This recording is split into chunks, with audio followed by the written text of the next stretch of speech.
লাগছে, ভালো লাগছে। আর সোদপুরে এরকম একটা সুন্দর একটা পার্লার ওপেন হলো, তাও ঝুমা চক্রবর্তী আর অতনু ঘোষ ওনাদের তত্ত্বাবধানে।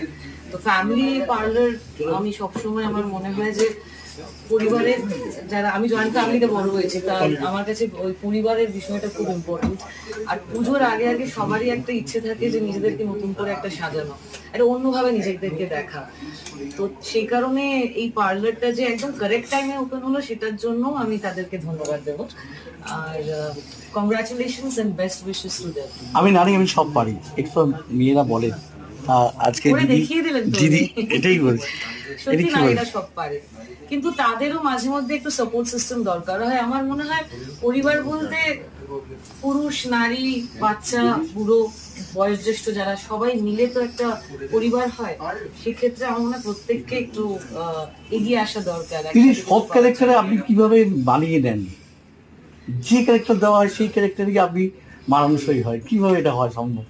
ধন্যবাদ, এটা যে আপনি বললেন তার জন্য অসংখ্য ধন্যবাদ। আশা করি ভবিষ্যতেও একই কাজ একইভাবে আপনাদের এন্টারটেইন করতে পারবো।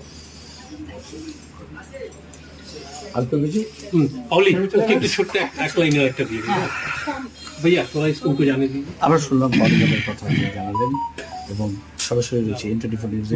এই মধ্যে আমরা রয়েছি সোদপুরের স্যালোনে, আমরা রয়েছি সরাসরি যাও বন্ধুরা। এই মুহূর্তে আমাদের সঙ্গে রয়েছে কেবল দিদির সঙ্গে অরিন্দম চ্যাটার্জি, পাউলিতা। মিরগঞ্জ। দিদি খুব সুন্দর লাগছে, ভিতরের মধ্যে একটা ম্যাজিক করো, মানে এই